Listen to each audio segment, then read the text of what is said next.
Yeah, so obviously, as as we just mentioned, my name is Tommaso Gionfriddo. I'm the director and the principal engineer at Adeptask. I've been working in the project management tools consulting space for about 6 years now, and I specialize in technical solutions and generally do my best to take software that an organization already has and origami it into solving problems that it really wasn't designed to solve. Um, Now, around 6 months ago, I started Adeptask. We're a JetBrains consulting partner. We're YouTrack certified, and that was our goal, was to build apps for YouTrack. In a time where, seemingly every project management tool is cloud only and pushing all of these new unused features instead of fixing bugs in the years old features. YouTrack really came to me as a breath of fresh air, and now I'm working full time developing solutions for YouTrack.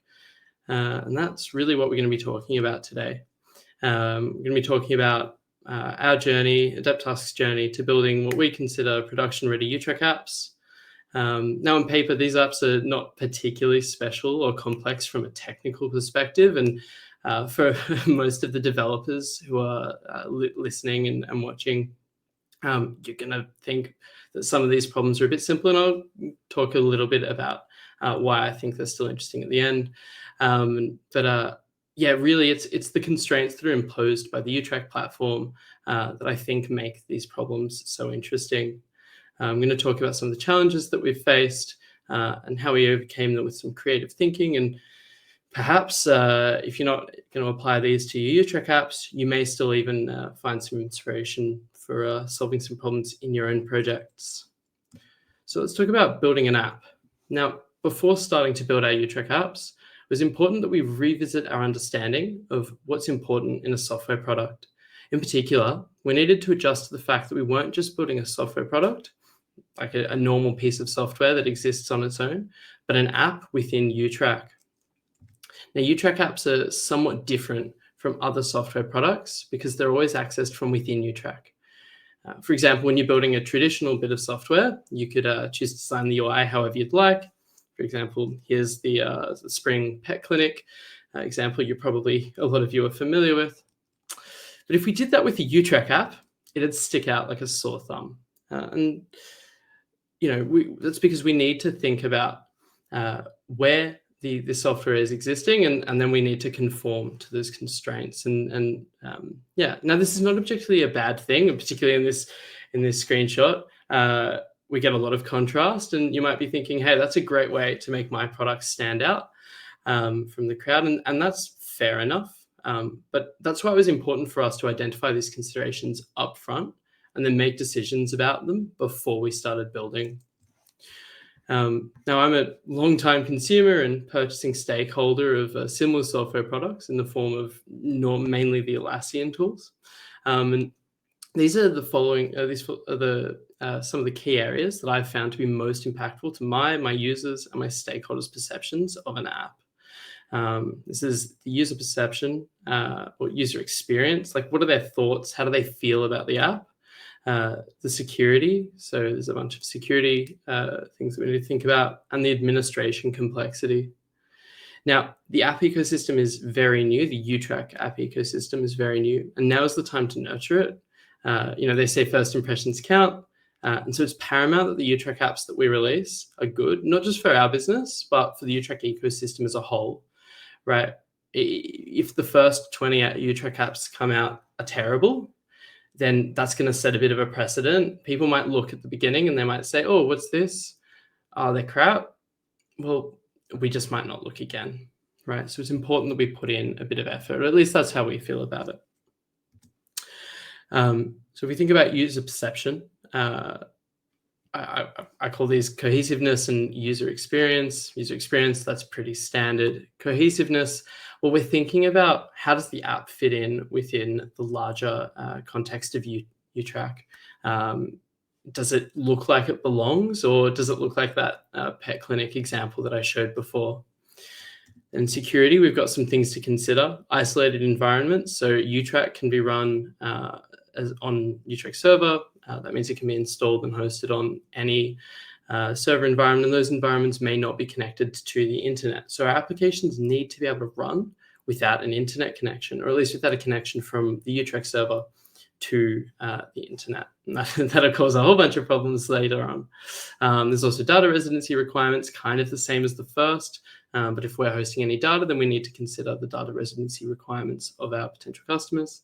And there's also just the vendor trust. We need to not come across as, well, ideally, we don't want to come across as a traditional SaaS application company where we're saying, hey, give us all your data. We're going to charge you a lot to then give us your data, and then you've got to hope that we store it correctly, and so on and so forth. Administration complexity, we need to keep things easy to maintain, easy to support. License management is tricky, and understanding ROI is tricky. We're not really going to cover these today, but it was a consideration worth making, and yeah, cool. So now that we know what we need to keep in mind while building our app, let's look at our constraints. So this is the anatomy of a YouTrack app. They're structured similarly to most modern web apps. We've got a front end, a back end, and a data layer. But I wouldn't really be doing this talk if it was actually that simple. See, pretty much every part of a YouTrack app is sandboxed from the rest of YouTrack. This sandbox is both a blessing and a major pain point when we're developing these apps. So on the one hand, we're severely limited in how we can manipulate YouTrack's UI and data, and that limits our options for design and functionality. But on the other hand, we are severely limited in how we can manipulate YouTrack's UI and data, which limits our ability to accidentally break our customers' YouTrack sites, leak their credentials and data, and perform actions to data in ways that would break their auditability requirements and other things like that. That's not to say that we have no responsibilities when building our apps, but YouTrack customers can be confident that YouTrack provided safeguards will be in place, regardless of the laziness of the individual app devs. And that helps provide a base level of security confidence to our customers. Now, let's look at some of the problems. Actually, before we do, so we'll quickly just talk through the anatomy. So yeah, we've got kind of your standard web app, but the sandboxing works like so. Essentially, from the front end, the UI, we have app widgets, and they're embedded into the YouTrack UI in a sandboxed iframe. YouTrack applies some modifications to the code that is inserted into the iframe, and that allows it to then communicate, allows these sandboxed apps to communicate with YouTrack via post message, and that allows YouTrack, our apps, to speak to YouTrack and send requests to YouTrack's backend without actually ever needing to touch any authorization, which is great because it means that we don't ever have to think about it. Then the backend, we've got JavaScript for running YouTrack workflows. That's what they traditionally were. That's JavaScript running on the JVM. Now this JavaScript doesn't have access to any much of like modern JavaScript features that we'd know. It's not running Node.js. It's not a web. It's not a browser-based thing, obviously. So we don't have access to crypto. That's the main. It's the main issue. The main thing that we miss. Our backend for our apps is stateless, so we don't get any persistent memory between API calls. Yeah, that's the main things. We also can't from within the app backends, we can't hit the YouTrack REST API, and the JavaScript API is mostly read only. There's only a few bits of data that we can actually manipulate, which again, great, but it does make things a little trickier. Cool. And finally, database access. There's no direct database access. Our only two options for storing data in our apps is either to store it in what are called extension properties, which allows us to basically define kind of keyed. Yeah, it's basically a key value store that we can apply to different entities in YouTrack. We need to define each extension property manually, and then we can only store a specific kind of set of data in that. Or our other option is to store it on the YouTrack issues and articles themselves. Now that's pretty useful, but like works pretty well. But we'll talk about some problems that we encounter later on. Cool. So we're now armed with enough knowledge and requirements to go build some apps. So let's talk about what went wrong. So the first problem I want to tackle here also happens to be the very first thing that happens with essentially all software, and that's loading. Yeah, I'm going to talk about a problem that's plagued the web for much longer than I've been alive. It's not something that we encounter too often anymore, but I'm sure any of you that were around, using the internet in the kind of early 2000s and maybe late 2010s would be familiar with FOUC, flashes of unstyled content. And it's certainly something I'm very familiar with now, and I'll explain why. So here's what loading an app looks like in YouTrack. Okay, so once the YouTrack page is finished loading, but while the widget is still loading, the area where the widget's going to be rendered is filled with a loading indicator. Now, the size of this loading indicator is either just kind of guessed for you by YouTrack, or it's set by a specified dimension that you set when you create your, when you define the properties of your app widget. Now, this loading indicator will be displayed until the widget's entry point HTML has been received from the server. And once the HTML has been received, then YouTrack will transform the HTML with some custom tags and whatnot, as we described before, and then it'll put the iframe into the page, replacing this loading indicator. If your app's a simple HTML file with just some vanilla JavaScript and CSS, then so like there's examples provided in the YouTrack documentation, for example, then you'll probably see your app instantly appear after the loading indicators disappear, something like this, right? We saw that loading indicator, then the app appeared. However, most apps aren't this simple. For example, our apps use React, Ring UI, TypeScript, and they're built with Vite. We use a lot more libraries than that, but these are the main ones that kind of come in here and cause some, I'm not going to say problems, but it is a problem in this case. And yeah, this is where we start to run into some problems. So here's an example entry point, HTML for one of our apps. This is one of our older apps, article presentations for YouTrack. This is what the entry point looks like once built with Vite. So we wouldn't write it like this. Obviously, we're not manually writing our JavaScript files and giving them a little hash at the end. Yeah, if you're familiar with HTML, you can probably look at this code and understand that nothing's going to be displayed on the page because there's nothing in there until that JavaScript is loaded, and then perhaps that JavaScript is going to do something, and that's exactly the case. So until React begins placing content on the page, it'll remain visibly empty. And so the widget's iframe will just default to being displayed as a white block. Because all of the app's JavaScript is deferred, it's a module script, because it's deferred until after the HTML has been rendered, we're going to be stuck looking at a blank white box. Somewhat like this. We get the loading indicator, it disappears for a sec, and then we get the app. And that's not really a problem. It was not that big a deal. Like, it didn't look that bad, right? But it does get worse when we haven't defined the dimensions of our app. We'll see here as the content of the page kind of swipes in to cover the spot where it's disappeared, and then it pops back out again. And it is absolutely the worst in dark theme. Bang, we get a big white splash of white, and then the app loads. And here's an example in the real UI where we can see all of the problems really come to life at once. There we go, we can see the app loads, we get a flash of white, and then the actual content of the app loads. So how do we get around this? Well, our first solution was to just do our best to cover up the problem, not actually fix it. And this just meant adding styles to the entry point HTML, ideally in a way that would look nicer than a flash of white. So we take our old entry point from something like this, with a white output. And then we apply some color, maybe a gradient, something that ideally looks good in both the white and the light and dark theme.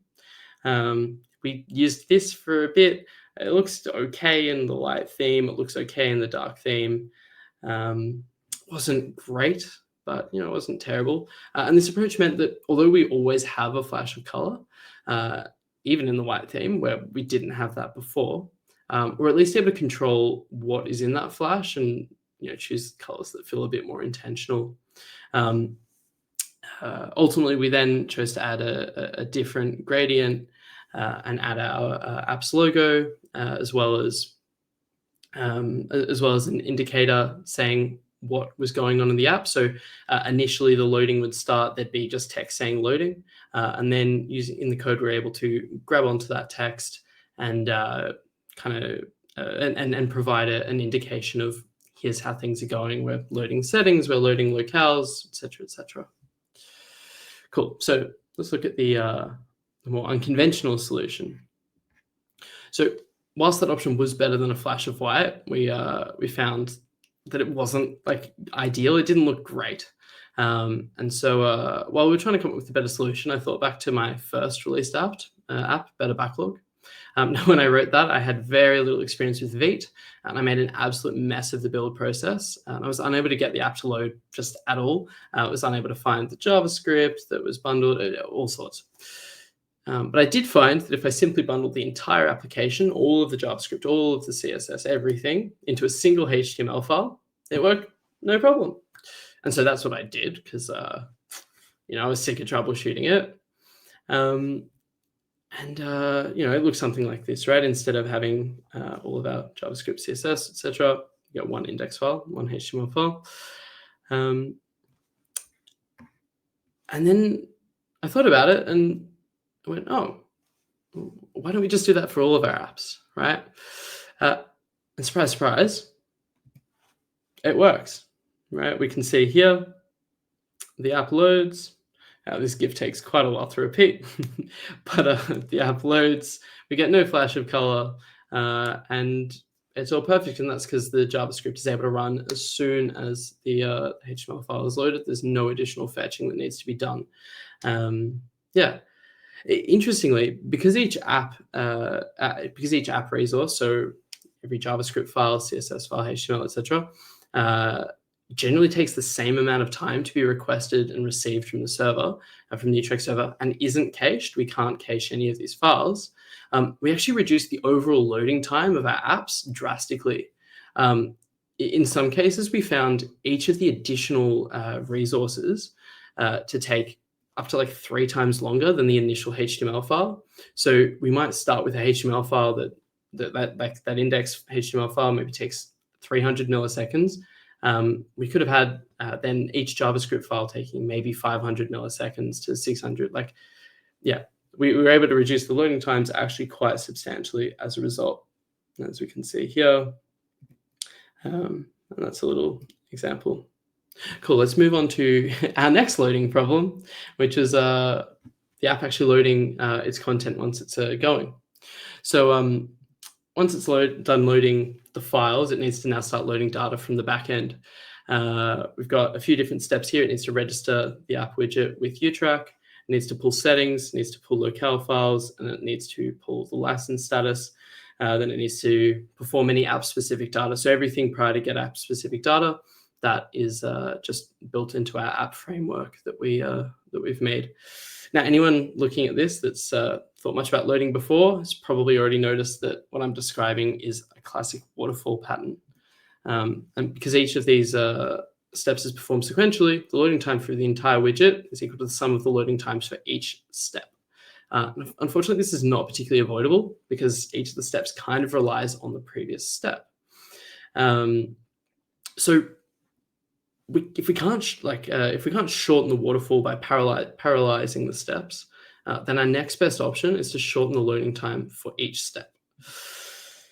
But how can we do that? Well, if we take a look, we can see that the register the app widget step takes 2 milliseconds. I think that one's fine. We can leave that.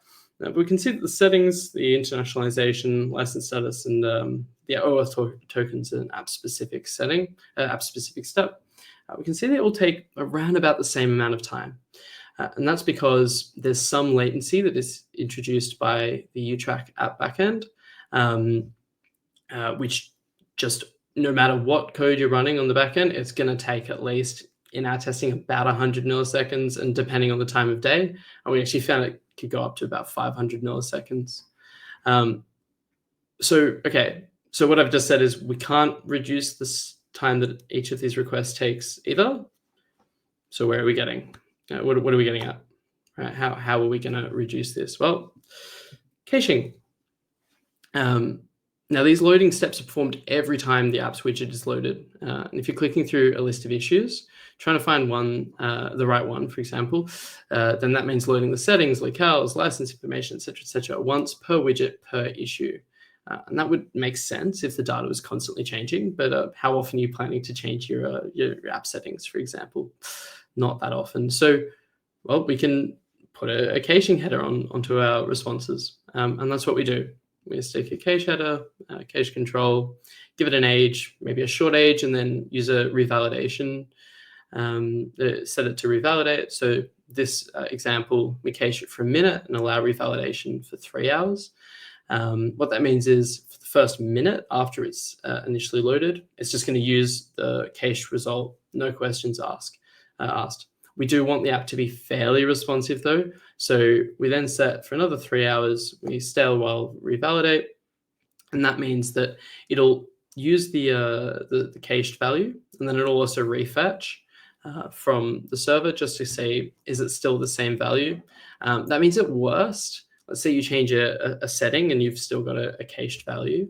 At worst, you'll just have to reload the page once after you've changed that value, and then you'll have the new values. So whilst caching does nothing for the worst case load time of an app, it does significantly improve the subsequent loads. We saw a reduction in the best case loading times, which is also the most common loading times, of up to like way over 90% for each step with this caching in place. You can see here we go from an average of nearly 500 milliseconds of loading to 31. And here we can see in the UI, there we go. We can see a really, really fast load. Cool. So why is this important, right? You're probably going, look, these millisecond improvements are tiny, right? And they are, but they actually represent a pretty substantial user experience improvement, particularly when we look at the future of YouTrack app adoption. So browsers can only support a certain number of concurrent connections. And if the maximum number of concurrent connections is reached, then each additional request will need to wait until the ongoing request finished. That shouldn't be a problem for individual apps, but as YouTrack apps become more widely used and customers begin installing more of them, we run the risk of oversaturating our current request capacity and causing delayed loading for all of our apps. This is especially a concern for apps which are displayed on issues, as that's going to be quite common. We'll have lots of apps displaying on issues and you'll be flicking through them. It's going to just really hit a lot. Here's a little example I have where the same app is loading 8 times on a single page, and you'll see that it's really quite slow. Yeah. Cool. So that's the loading. Now let's quickly talk about storage. Yeah, the really fun stuff.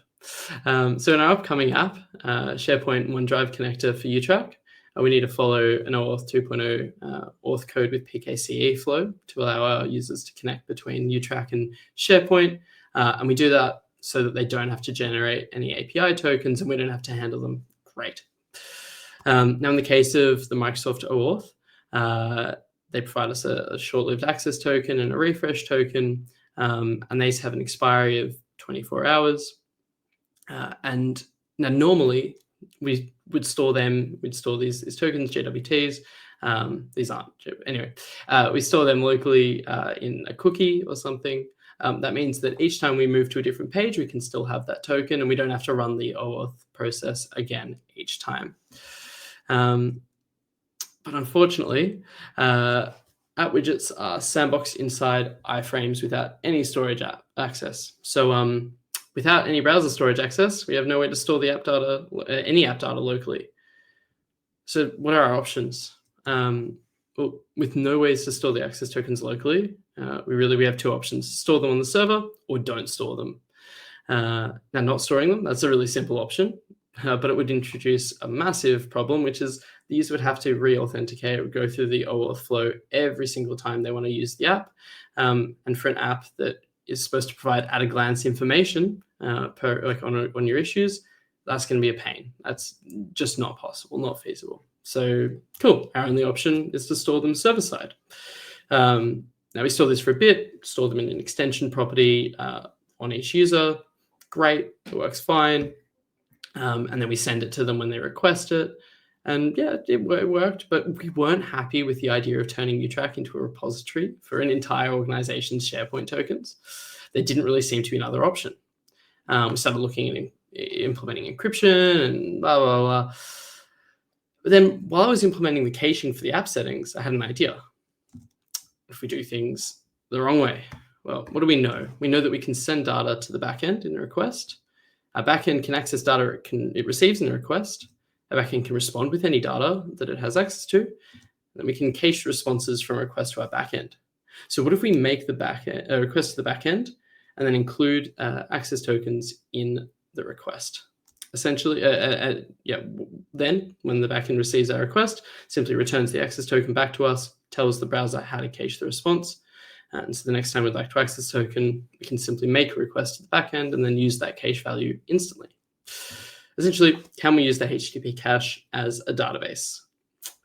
Now, I'm a little low on time, so I'm going to skip through some of the naive attempts. Essentially, a GET request isn't going to work because the only way to include data in a GET request is to put it in the query parameters. And when we change the query parameters, we also change which cache we're going to access, which cached value. So the only way to access that cached value would be to have the access token already. And at that point, there's no point requesting it. Here, as we can see there, foo does not equal bar. So next option, we can post it, right? We can put it in the body of a post request. Well, no, post requests are not cached by the browser. So the nail's in the coffin, right? It's not possible to hijack the HTTP cache to use it as a database. Always give up, right? With a newfound respect for and a mild frustration at the browser security, I gave up. Wanting a break from tackling problems, I started to inspect the network traffic involved in general YouTrack use. Sometimes when things aren't working, it's fun to watch things that are. And then I saw a header in one of the requests, YouTrack user Tom. And that's not a standard header, right? You wouldn't see that anywhere outside of YouTrack. And that's because we can define custom headers. And so I thought, hey, what if we pass it as a header? And that's exactly what we did, right? So we can pass some data as a header, and then we can send it. So we can pass the data as a header in our request, our GET request, to the backend. Backend can read the header. It can then echo it back to us, as we see here. And then we can just make the same request without the header, and we'll still get the same response. We've now used the HTTP cache as a database. Cool. Now, you're probably wondering if storing tokens like this is secure, and the answer is no. And so you probably shouldn't do it. So why am I mentioning this? Well, yeah, it's not great for secure, for sensitive data, but we can use this for more ephemeral, less important information. For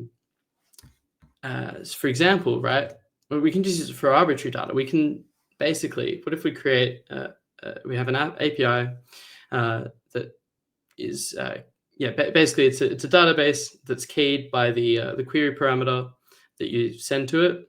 So, for example, if we make a call to the local cache with the storage key of foo, then the next time you make a request to storage key foo, you're going to get your cached response, and you'll get a different one if you make a request with storage key bar. We've essentially created a database, a quick access database. It takes a bit longer to write. It takes however long the time to send a response, send and receive a response to the backend is, but the read times, provided the values are still there, going to be in the milliseconds, like single-digit milliseconds. And why is this helpful? Well, before for our developers, if they wanted to store some data, they had very few options, right? The complexities of storing, particularly something temporary, like let's say we want to check is a tab selected or not. We just want to keep some like reactive UI state. Well, for a front-end developer to do that, they're going to have to get a new user extension property saved somewhere. They're going to have to create 2 new HTTP handlers. Those are API endpoints.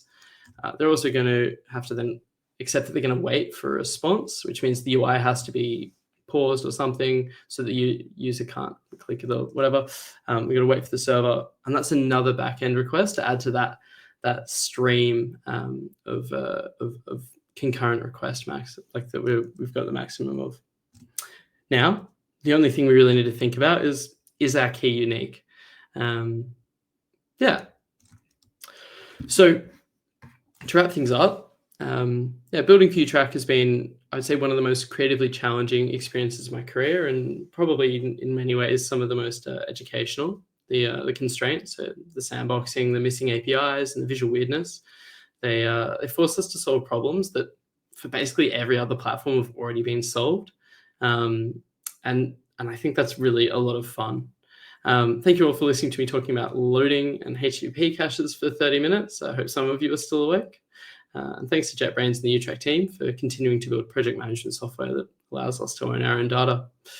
If you'd like to chat more about YouTrack apps, Adeptask, or anything else, feel free to connect with me on LinkedIn or contact me via the Adeptask website. Yeah, thank you.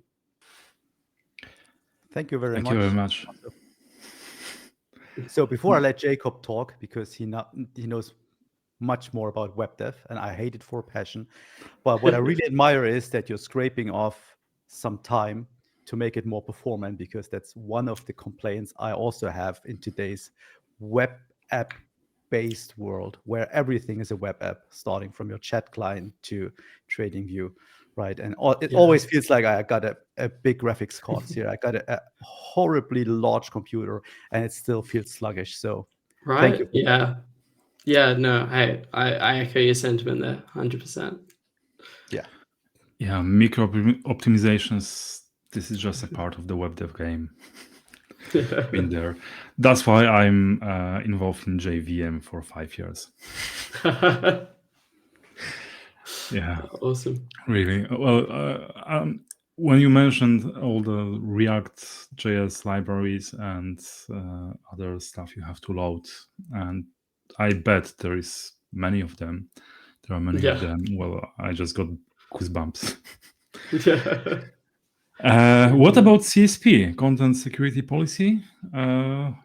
Is YouTrack even allowing you to load something from external resources right now, or you're uploading everything to YouTrack? Everything goes into the bundle. I actually haven't tried loading from a we haven't really tried loading from a CDN or anything, and that's part of the it's because we want the apps to be able to run without an internet connection. It's highly unlikely that our apps end up like even the users end up without a proper internet connection, but just keeping it entirely bundled with the app ensures that it will always work, and that's a big part of what we want with our apps, is for it to just always work. Yeah, that's great. Well, I never dived into YouTrack apps at all. Really, I tried, but no, I don't even try. I will not lie. But do you have they're really new. Yeah. Sorry. Do you have any experience with our competitors, like Atlassian things? Well, apps from Atlassian. Yeah, absolutely. So, I mean, I was primarily an Atlassian so Jira admin for the majority of my career, and so spent a lot of time working with the Atlassian apps, with apps from Atlassian. They've renamed anyway. Built some both for both their data center and their cloud platforms, and certainly it's quite different. They've put, I mean, they're much more mature ecosystems. But what I'm really loving about YouTrack's app ecosystem is that it's kind of the perfect middle ground. The apps run both on both cloud and server. It's the same build for both, and that means that we don't have to, on server build these behemoth Java apps for doing something tiny. On cloud, we don't have to build SaaS applications and keep everyone's data on cloud, which is kind of ideal, right? I don't want to have to touch anyone's data. I don't have to host it. That shouldn't be my problem, but it kind of becomes it when you work with some of the other app platforms of the other competitors. Yeah, that's awesome. Well, we are a bit, we are heading 2:10 CET time, which means we have another talk around the corner. But Patrick, Raffles? Yeah, Raffles. I think Tommaso stays, and Tommaso does the countdown from 5 to 0. Okay. Are you ready, Jacob? So we're doing another raffle. We will post the question in chat. The first two answers, and who did not already win, will get a package from JetBrains. So, Tommaso, please just count down from 5 to 0, and then it goes up. Sure. 5, 4, 3, 2, 1, 0. Okay. Lovely. So the question is, what term describes reusable build steps introduced in TeamCity to simplify CI/CD pipelines? First answer, actions. Second, recipes. Third, workflows. And the fourth is add-ons. Okay. Who knows the answer? Tommaso, do you know the answer? It's not your area of expertise. You know what? I used to have a TeamCity certification. I've forgotten the term though. So I think the correct answer is 2 recipes. Exactly. And I see that correctly that Michal. Mm-hmm. Michal, okay. Michal, okay, was the first to answer. So, Michal, please reach out to Marketplace, and we will do another one because we forgot the raffle, and this time it's this time it's my turn to count down. So, Jacob, you ready? Ready. 4, 3. I started with 4, right? Yeah. 4, 3, 2, 1, go. Okay. It's there. All right. So if you paid attention to Jacob's first talk, you should know that. Which dependency helper do you use to target IntelliJ? I couldn't even read it out, and the first answers came flying in. I pinned it to the screen, so you can read it from the screen. Yeah. So to target IntelliJ IDEA 2025.3 or later. And the correct answer is 1. 1. And the winner is IntelliJ IDEA. Yeah, just IntelliJ IDEA. So, and the winner is Deep. So Deep, if you would reach out to Marketplace, I'm sure we will post the email address again, and then you will get a package. All right, Tommaso, thank you very much for joining us. Thank you. It was really nice to have a completely different type and learn something about web dev and focusing on performance. Lovely. Thank you very much. Thank you for having me. Yeah. Thank you. See you. Bye.